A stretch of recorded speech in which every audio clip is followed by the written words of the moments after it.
새벽 어스름, 캠퍼스 복도는 이미 긴 줄로 가득 차 있었습니다. 좌석을 놓친 학생들은 대기 명단에 이름이라도 올려달라며 애타게 매달렸죠. 그 모든 소동의 이유는 단 하나, 한국어 수업이었습니다. 오랫동안 중국 문화의 그늘에 가려있던 한국어가 이제는 세계 학계를 뒤흔들고 한 소녀의 삶까지 송두리째 바꿔놓았습니다. 한자는 동아시아 문명의 근본이라던 주장, 그리고 한글이야말로 인류가 만든 가장 과학적 문자라는 반박. 모두가 숨죽인 그 자리에서 한 미국인 교수가 밝혀낸 놀라운 진실. 도대체 무슨 일이 벌어진 걸까요? 지금부터 감동산책 TV와 함께 세상을 바꾼 언어, 그리고 작은 기적의 이야기를 만나봅니다. 그 전에 좋아요와 구독 잊지 말아주세요. 여러분의 따뜻한 응원이 저희에겐 큰 힘이 됩니다. 그럼 오늘의 사연 시작합니다. 안녕하세요. 저는 다니엘 스미스라고 합니다. 하버드 대학교에서 언어학 박사학위를 받은 뒤 현재 동아시아 언어학과의 한국어 전문 교수로 재직 중입니다. 오늘 여러분께 들려드릴 이야기는 제가 최근 겪은 아주 흥미로운 사건에 관한 것입니다. 새벽 5시, 아직 캄캄한 하버드 캠퍼스 안이 분주하게 움직이기 시작했습니다. 흐릿한 가로등 불빛 아래로 긴 줄이 끝없이 이어져 있었습니다. 동아시아 언어학과 건물 앞이었습니다. 이른 시간부터 캠핑 의자와 담요, 커피를 준비한 학생들이 피곤한 얼굴로 서로를 바라보며 긴장을 풀고 있었습니다. 몇 시에 왔어? 난 새벽 3시부터 있었어. 그때 이미 앞에 20명 넘게 있더라. 학생들은 모두 한글의 비밀과 한국어의 독창성이라는 수업을 듣기 위해 모였습니다. 이 수업은 지난 학기부터 캠퍼스를 뜨겁게 달군 화제였고 학기 시작 전부터 이미 입소문이 퍼져 있었습니다. 아침 7시 드디어 수업 신청이 시작되자 강의실의 좌석은 순식간에 만석이 되었습니다. 자리를 얻지 못한 학생들은 다급히 담당 조교에게 몰려들어 대기 명단에라도 올려달라고 간청하고 있었습니다. 그 모습은 마치 인기 콘서트 티켓 오픈 현장을 방불케 했습니다. 죄송하지만 이 이상은 정말 무리입니다. 강의실 안전 규정 때문에요. 조교의 곤란한 얼굴은 학생들의 실망한 표정과 극명한 대조를 이루었습니다. 저는 이 모든 광경을 강의실 창문 너머로 바라보며 깊은 생각에 빠졌습니다. 교수님, 학생들이 정말 열정적이네요. 작년보다도 훨씬 더 인기가 많아요. 조교 에밀리가 웃으며 말을 건넸습니다. 네, 한국어에 대한 관심이 이렇게 높아질 줄 몰랐어요. 심지어는 중국어나 일본어 수업보다 인기가 많아지다니 놀랍죠? 사실 제가 박사 과정을 시작했을 때만 해도 한국어 수업은 소수의 마니아적인 학생들이 듣는 특이한 강의에 불과했습니다. 하지만 최근 몇 년 사이 특히 BTS의 글로벌 인기와 넷플릭스의 오징어 게임 등 K 콘텐츠가 전 세계를 휩쓸면서 캠퍼스 분위기가 완전히 바뀌었습니다. 하지만 이 현상을 그저 대중문화의 유행으로 치부하는 사람들도 많았습니다. 특히 같은 학과에 있는 중국학과의 왕진 교수는 항상 매우 비판적인 태도를 견지하고 있었습니다. 그는 제가 수업을 준비하거나 자료를 검토할 때마다 의도적으로 제 연구를 폄하하는 듯한 질문이나 발언을 자주 던지곤 했습니다. 스미스 교수님, 결국 한국어는 한자 문화권에서 파생된 언어일 뿐입니다. 지금의 인기 역시 한류라는 일시적 현상 아니겠습니까? 학문적 가치가 있다고 보긴 어렵습니다. 그의 말에는 노골적인 경멸과 조롱이 섞여 있었고 때로는 저를 불편하게 만드는 순간도 많았습니다. 가끔 그의 그런 시선을 느낄 때마다 저는 마치 한국어와 한글의 가치를 스스로 증명해야 하는 압박감마저 느꼈습니다. 하지만 저는 항상 그런 그의 태도에 침착하게 대응하며 본격적인 논쟁을 피해왔습니다. 그러나 최근 들어서는 더 이상 그를 피할 수 없는 상황이 자주 벌어졌습니다. 학과 내에서 정기적으로 열리는 세미나에서 우리는 동아시아 언어의 기원과 독창성을 주제로 논쟁을 벌여왔기 때문입니다. 왕진 교수는 한자의 우수성과 그것이 동아시아 문화권 전체를 지배했다는 주장을 펼쳤고 저는 한국어와 한글의 독자성과 언어적 우수성을 강조했습니다. 이 논쟁은 학과 내에서 비밀스럽게 퍼져나갔고 심지어는 학생들 사이에서도 흥미로운 토론거리로 떠올랐습니다. 교수님, 다음 세미나 주제가 아주 흥미롭던데요. 중국어와 한국어의 진짜 기원에 대한 이야기가 나올 거라면서요? 어느 날 수업이 끝나자 학생 하나가 흥분한 표정으로 제게 물었습니다. 맞아요. 아마 이번 세미나가 가장 흥미로운 세미나가 될 겁니다. 사실 이번 세미나에서는 제가 지난 2년간 준비해 온 비밀 연구를 처음 공개할 예정이었습니다. 저는 오래된 사서와 최근 발굴된 고고학적 자료들을 통해 한글과 한국어가 결코 중국어의 파생물이 아니라는 것을 밝히는 결정적 증거들을 찾고 있었습니다. 특히 중국 은나라 유적에서 발견된 갑골 문자와 동이족의 유물들이 한글과 뜻밖의 유사성을 보이고 있다는 사실이 제 연구의 핵심이었습니다. 세미나 날짜가 다가올수록 긴장감은 높아졌습니다. 왕진 교수와의 논쟁이 대학 캠퍼스를 넘어 언어학계 전체의 관심사로 떠오르면서 저는 이제 더 이상 이 논쟁을 피할 수 없다는 사실을 깨닫게 되었습니다. 그날 밤 저는 연구실에서 늦게까지 자료들을 다시 한번 검토하며 발표 내용을 점검하고 있었습니다. 문득 창밖을 바라보니 캠퍼스 중앙에 큰 시계탑이 새벽 2시를 가리키고 있었습니다. 갑자기 문득 예전에 서울의 국립중앙박물관에서 처음 훈민정음 해례본을 직접 봤을 때의 기억이 떠올랐습니다. 백성들이 그를 몰라 억울함을 당하지 않게 하려는 세종대왕의 깊은 뜻, 그리고 그 문자에 담긴 과학적인 원리와 철학적 배경에 깊이 감동했던 순간이었습니다. 그래, 결국 이 논쟁은 단순한 학술적 싸움이 아니야. 진실을 찾는 과정이지. 저는 마음을 다잡고 강력한 근거와 명확한 논리로 준비한 발표 자료를 정리하며 다가오는 결전을 기다리고 있었습니다. 세미나 당일 강당은 시작 전부터 팽팽한 긴장감이 감돌았습니다. 하버드 캠퍼스 내 동아시아 언어학 세미나 중에서도 손꼽히는 중요 발표였기에 학생들뿐 아니라 다양한 학과의 교수진, 외부 언어학자들, 심지어 몇몇 언론 관계자까지 참석해 자리가 부족할 정도였습니다. 대형 스크린과 통역 장비까지 준비된 것을 보고 이번 발표가 단순한 학내 행사가 아님을 실감했습니다. 가장 눈에 띄는 인물은 단연코 왕진 교수였습니다. 앞줄 한가운데 몸을 약간 젖혀 앉은 그는 여느 때처럼 여유로운 미소를 띠고 있었지만 그 눈빛은 마치 어디 한번 들어보자라는 도전의식을 품고 있는 듯 했습니다. 제 순서가 되자 강단에 오르며 깊은 숨을 들이켰습니다. 안녕하세요. 다니엘 스미스입니다. 오늘은 제가 지난 2년간 몰두해온 연구, 즉 한국어와 한글의 독립성과 그 기원에 대한 이야기를 나누고자 합니다. 청중의 시선이 집중되는 걸 느끼며 첫 슬라이드를 띄웠습니다. 화면에는 고대 한국 유적지에서 발굴된 문자와 중국 은나라의 갑골 문자가 나란히 비교되어 있었습니다. 이 두 문자 어떻게 보이시나요? 형태만 놓고 보면 매우 유사하죠.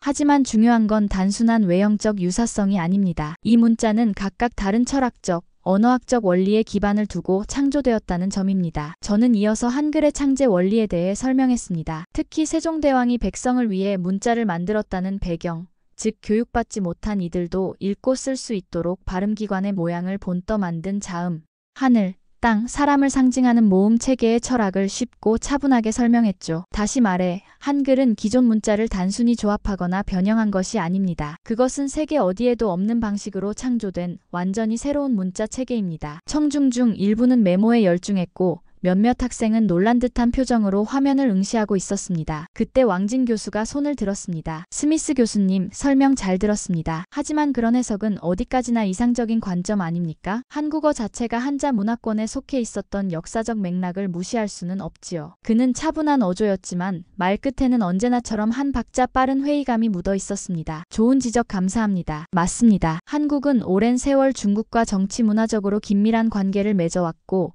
그 영향은 무시할 수 없습니다. 그러나 한글 창제 시기의 역사적 배경을 보십시오. 조선은 그 당시 명나라와 밀접했지만 문자에 있어서는 독립을 선택했습니다. 이는 단순한 영향의 문제를 넘어 민중을 위한 지식 민주화라는 목표에서 출발한 창조였습니다. 관중석에서 다시 조용한 탄성이 흘렀습니다. 저는 다음 슬라이드를 넘기며 훈민정음 해례본 원문 일부를 보여주었습니다. 그리고 조선 백성들이 실제로 한글을 활용해 만든 초기 편지, 시, 기도문들을 소개했습니다. 이 문서는 창제된 지 불과 몇 년 만에 지방에서 실제로 사용되었던 예시입니다. 누가 가르쳐주지 않아도 읽고 쓸 수 있었다는 점. 그리고 이 문서들이 단순한 기록이 아닌 감정과 생각이 담긴 진짜 소통의 도구였다는 것이 중요합니다. 이때 왕진 교수의 표정이 약간 굳어졌습니다. 그는 다시 말을 이었습니다. 하지만 아직까지도 결정적인 언어학적 개통 증거는 부족하다고 생각합니다. 한국어가 독립 언어라는 것을 증명하려면 더 명확한 비교 언어학적 분석이 필요하겠지요. 청중들은 다시 긴장된 분위기로 몰입했고 저는 미소를 지으며 준비해둔 다음 장표를 띄웠습니다. 화면에는 언어 개통도와 함께 최근에 학계에서 발표된 논문 데이터가 표시되어 있었습니다. 바로 그 말씀을 드리려 했습니다. 최근 연구에 따르면 한국어는 알타이 계통이라는 과거의 주장에서 벗어나 현재는 고리버로 분류되고 있습니다. 이는 한국어가 다른 언어들과 구조적 유사성이 적고 독립적인 발달 과정을 거쳤다는 것을 뜻합니다. 청중 중 한 학생이 손을 들고 질문했습니다. 교수님, 그렇다면 일본어와의 유사성은 어떻게 설명하나요? 저는 웃으며 고개를 끄덕였습니다. 좋은 질문입니다. 한국어와 일본어는 분명 문법적으로 유사한 점이 있습니다. 그러나 의문체계, 어휘 구성, 문법의 세부 요소를 보면 그 유사성은 접촉에 의한 것일 가능성이 큽니다. 지리적으로 가까운 두 나라가 오랜 시간 동안 문화적 언어적 교류를 했기 때문이지요. 왕진 교수는 조용히 고개를 끄덕였고 이번에는 더 이상 말을 잇지 않았습니다. 대신 주변 청중들의 반응이 점차 제 쪽으로 기울기 시작했죠. 학생들은 열심히 필기를 했고 몇몇 교수들도 제 발표 내용에 대한 메모를 남기며 진지하게 고개를 끄덕였습니다. 발표를 마무리할 무렵 저는 마지막 카드로 준비한 자료를 꺼냈습니다. 그것은 최근 한국의 고조선 유적지에서 발견된 새로운 유물과 문자 조각이었습니다. 이 유물은 단순한 돌판이 아닙니다. 문자로 추정되는 기호들이 조각되어 있었고 이는 지금까지 알려진 한자나 중국 고문자와는 다른 새로운 형태였습니다. 분석 결과 이 기호들은 훈민정음 이전의 문자 체계일 가능성이 있으며 이는 한글이 단절된 상태에서 갑자기 창조된 것이 아니라 훨씬 더 오래된 언어적 전통에서 발전했을 수 있다는 가설을 제기하게 합니다. 순간 강당 안이 조용해졌고 이어 박수가 터졌습니다. 예상치 못했던 열띤 반응이었습니다. 발표가 끝난 뒤 여러 교수들이 다가와 격려를 건넸고 심지어 왕진 교수도 잠시 머뭇거리다 다가와 말했습니다. 오늘 발표 솔직히 인상 깊었습니다. 아직 모든 부분에 동의하지는 않지만 적어도 생각할 거리를 주는 발표였다는 건 확실합니다. 저는 감사의 인사를 건넸고 무엇보다 학생들의 반응이 가장 감격스러웠습니다. 몇몇 학생들은 눈을 반짝이며 다가와 질문을 던졌고 어떤 학생은 이렇게 말했습니다. 교수님, 오늘 발표를 들으면서 한국어가 단지 인기 있는 언어가 아니라 정말 깊은 역사를 가진 언어라는 걸 처음 알게 됐어요. 그 말을 듣는 순간 제가 이 연구를 시작한 이유가 무엇이었는지 다시 떠올랐습니다. 단지 언어의 계통이나 구조를 밝히기 위한 것이 아니라 한국어와 한글이 가진 진짜 가치를 많은 사람들과 나누고 싶었던 것이었죠. 하버드에서의 세미나가 끝난 직후 저는 다시 미네소타 북부로 향했습니다. 깊은 숲속 호수 옆에 자리 잡은 이 조용한 마을은 제가 처음 한국어의 위대함을 아이들에게 가르쳐보고자 만든 숲속 한국어 캠프가 열리는 곳이었습니다. 여름이 되면 전 세계에서 온 10대 청소년들이 3주간 이곳에 모입니다. 이 캠프에서의 모든 생활은 철저히 한국어로만 이루어집니다. 말 그대로 몰입형이죠. 올해는 유독 참가자들의 배경이 다양했습니다. 미국, 캐나다, 멕시코, 프랑스, 독일, 브라질, 그리고 네팔까지. 특히 눈에 띈 학생이 있었는데 네팔에서 온 15세 소녀 레오나였습니다. 그녀는 처음부터 수줍음을 많이 타는 아이였고 등록서에는 읽기 장애가 있다는 특이사항이 적혀 있었습니다. 캠프 교사들은 처음에 걱정했습니다. 한국어는 쉬운 언어가 아니에요. 익숙하지 않은 문자의 발음도 낯설고. 그러나 놀라운 일이 벌어졌습니다. 캠프 첫날 아침 모두가 자기 이름을 한글로 써보는 시간. 대부분의 학생들이 서툰 글씨로 종이에 엘리, 루카스, 소피, 다니엘 같은 이름을 적어나가는 와중에 레오나는 처음 본 한글 자모를 그대로 기억해 자신의 이름을 써냈습니다. 레오나. 정확했습니다. 교사들이 깜짝 놀라 묻자 그녀는 수줍게 말했습니다. 이건 마치 그림 같아요. 머릿속에 바로 들어와요. 그날부터 레오나는 수업마다 누구보다도 빠르게 한글을 익혀갔습니다. 알파벳을 읽을 때는 늘 버벅이던 아이가 모음과 자음을 조합해 단어를 만들고 짧은 문장을 읽고 이내 자신의 감정을 표현하는 문장까지 쓰게 된 겁니다. 이 놀라운 변화에 교사들은 감동을 넘어 충격에 가까운 반응을 보였습니다. 2주째 되던 날 우리는 작은 시 낭송 대회를 열었습니다. 각자 자신이 좋아하는 문장을 한국어로 적고 낭독하는 시간. 레오나는 조금 떨리는 목소리로 발표했습니다. 봄날의 햇살처럼 나의 마음에도 한국어가 피었습니다. 교실 안은 숨소리조차 들리지 않을 만큼 조용해졌고 마지막 구절이 끝나자 누군가 박수를 치기 시작했습니다. 곧이어 모든 학생과 교사들이 하나둘 박수를 보냈습니다. 눈물이 핑 도는 학생들도 있었죠. 레오나는 이후로도 매 수업에서 손을 들었고 질문을 던졌고 때로는 교사에게 다가가 조용히 발음을 교정받기도 했습니다. 무엇보다 놀라운 건 그녀의 태도였습니다. 책상에 앉을 때마다 눈빛이 반짝였고 오늘은 어떤 글자를 배울 수 있을까? 라는 기대감이 온몸에 묻어났습니다. 그녀는 한국어로 짧은 일기를 쓰기 시작했고 매일 밤 한글 단어를 따라 적으며 하루를 마무리했습니다. 캠프 선생님 한 분이 말했습니다. 레오나는 언어를 배우는 게 아니라 언어로 다시 태어나고 있어요. 캠프 마지막 주 가족들에게 쓴 편지를 낭독하는 시간이 다가왔습니다. 레오나는 자신의 편지를 직접 읽었습니다. 또박또박 때로는 울먹이며 엄마, 아빠. 저는 한글을 배우고 나서 처음으로 글을 읽는다는 게 얼마나 멋진 일인지 알게 되었어요. 여긴 글자가 저를 안아줘요. 한국어는 제게 언어가 아니에요. 이건 희망이에요. 편지를 듣던 학생들 중 몇몇은 조용히 눈물을 훔쳤습니다. 이후 이 편지는 캠프 블로그에 업로드되었고 순식간에 수만 건의 공유를 기록했습니다. 전 세계 교사, 부모, 언어치료사들에게서 이메일이 쏟아졌고 그중 몇몇은 캠프를 벤치마킹해 유사 프로그램을 자국에서 운영하고 싶다는 제안까지 해왔습니다. 네팔의 한 국립 라디오 방송에서는 한글이 한 소녀를 변화시킨 이야기라는 특집 방송이 마련되었고 그 여파로 현지 교육부 관계자가 한국어를 공교육 선택 과목에 포함할 수 있을지 검토하겠다는 인터뷰를 하기도 했습니다. 왕진 교수도 이 소식을 듣고는 더 이상 연락을 미루지 않았습니다. 그는 조용히 제게 전화를 걸어 이렇게 말했습니다. 스미스 교수, 당신이 캠프에서 해낸 일, 이제는 더 이상 학문적인 논쟁으로 볼 수 없군요. 이건 생명을 바꾸는 일이에요. 그는 캠프 운영에 직접 참여해 한자 수업을 보조하며 학생들에게 문자의 역사와 구조를 설명했습니다. 그리고 마침내 레오나에게 다가가 작은 한자를 적어 보여주며 말했습니다. 이건 빛이라는 뜻이란다. 그런데 오늘 너의 한국어도 나에게 빛이었어. 숲속 한국어 캠프는 더 이상 단순한 여름 체험이 아니었습니다. 그것은 언어를 통해 자신을 찾아가는 여정이자 한글이 가진 진짜임 누구나 배울 수 있고 누구에게나 열려있는 문자를 전 세계에 증명하는 장소였습니다. 그해 여름 저는 확신했습니다. 한국어는 더 이상 특이한 외국어가 아니라 전 세계의 누군가에게 자신을 바꾸는 언어가 될 수 있다는 것을요. 캠프가 끝난 뒤 모든 아이들이 떠나고 다시 조용해진 숲속 마을에 홀로 남아있던 어느 날 저는 혼자 강가에 앉아 있었습니다. 따스한 햇살이 잔잔한 물결을 비추고 있었고 나무 사이로 불어오는 바람은 여전히 그 여름의 열기를 머금고 있었습니다. 그 순간 레오나가 마지막 날 제게 남긴 작은 쪽지가 떠올랐습니다. 손바닥만 한 종이에 또박또박 적힌 글자. 선생님, 저는 한국어로 살고 싶어졌어요. 이제 언어가 두렵지 않아요. 그 글을 읽는 순간 제 눈가에 맺힌 감정을 감출 수 없었습니다.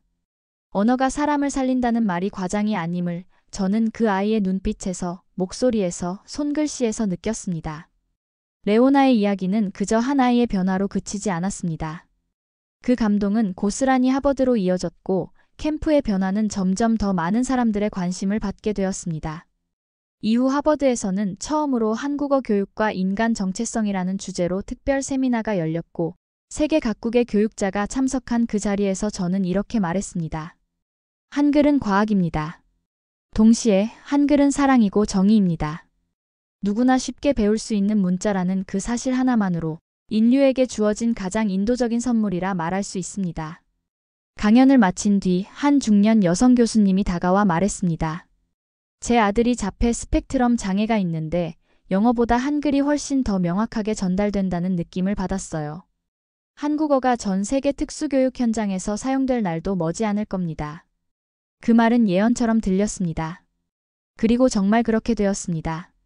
캠프 이후 저희 프로그램을 벤치마킹한 여러 나라의 교사들이 연락을 해왔고 그 중에는 아프리카, 동남아시아, 유럽의 소규모 언어 재활센터들도 포함돼 있었습니다. 레오나가 돌아간 후 몇 달 뒤 그녀의 어머니로부터 편지가 도착했습니다. 한국어로 쓰인 편지였습니다. 그녀는 딸에게 감동받아 자신도 한국어를 배우기 시작했다고 했습니다. 편지의 마지막 문장은 이렇게 끝났습니다. 우리 딸은 이제 언어를 두려워하지 않아요. 글을 읽고 생각을 말하는데 자신감이 생겼어요. 무엇보다 스스로를 믿게 되었고 세상을 향해 한 걸음 내디딜 용기를 얻었어요. 진심으로 고맙습니다. 한글에게도 그리고 멀리 미국에서 우리 아이를 품어주신 교수님께도. 그날 그 편지를 읽으며 저는 혼잣말처럼 중얼거렸습니다.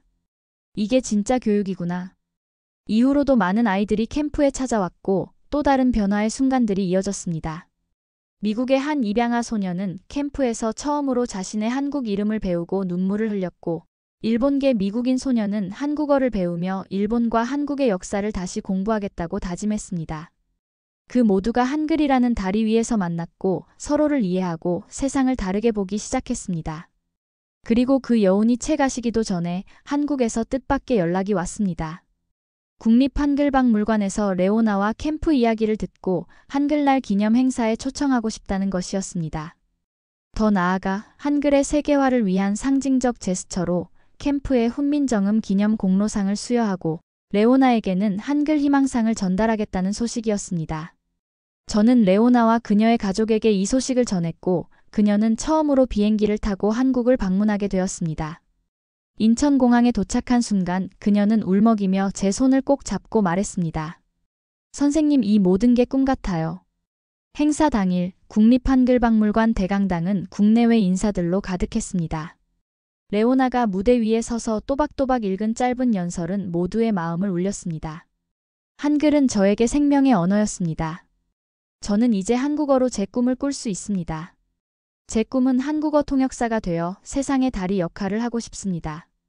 언어로 사람들을 연결하고 싶습니다. 그 말이 끝나자 강당 안은 기립박수로 가득 찼습니다. 레오나는 그날 한국 전통 수공예 장인이 만든 한글 쪽자와 함께 국립한글박물관으로부터 한글 희망상을 수상했습니다. 족자에는 그녀의 이름과 함께 이런 문구가 적혀 있었습니다. 용기 내어 배우고 언어로 희망을 전해준 레오나, 고맙습니다. 그 족자를 받아든 그녀는 눈시울을 붉혔고 저는 그 모습을 지켜보며 조용히 생각했습니다. 한글이 만들어낸 이 기적, 이 놀라운 여정은 이제 시작일 뿐이다. 그 후 하버드 캠퍼스에는 특별한 조형물이 하나 세워졌습니다. 학생들의 손글씨로 만든 커다란 한글 조각. 그 아래에는 이렇게 적혀 있었습니다. 읽는다는 것은 곧 세상을 이해하려는 용기이다. 그리고 그 옆엔 작게 그러나 분명히 쓰여 있었습니다. 레오나, 그리고 이 언어를 사랑한 모두에게 바칩니다. 그날 이후 저는 깨달았습니다. 한글은 단순한 문자가 아닙니다. 그것은 소외된 이에게는 목소리가 되어주고 상처받은 이에게는 희망이 되어주는 세종대왕의 사랑이 담긴 위대한 유산입니다. 우리는 지금 그 사랑을 전하는 사명을 이어가고 있습니다. 한글은 오늘도 누군가의 세상을 밝히는 언어가 되고 있습니다. 감사합니다. 저는 하버드 대학교의 한 교수로서 조용히 되새깁니다. 미국 땅에서 시작된 이 여정이 저 멀리 한국의 정신과 만났을 때 얼마나 큰 울림을 만들어낼 수 있는지를 한글이 품은 위대함, 그 위대한 사랑에 진심으로 감사드립니다. 오늘 사연 여러분의 마음에도 따뜻한 울림이 닿았나요? 한글이 한 사람의 삶을 바꾸고 세상을 향한 다리가 되어준 이야기처럼 우리 모두의 일상에도 작은 기적이 찾아오기를 바랍니다. 세종대왕의 사랑이 담긴 한글, 그 위대한 힘을 다시 한번 마음 깊이 새기며 오늘 이야기를 마칩니다.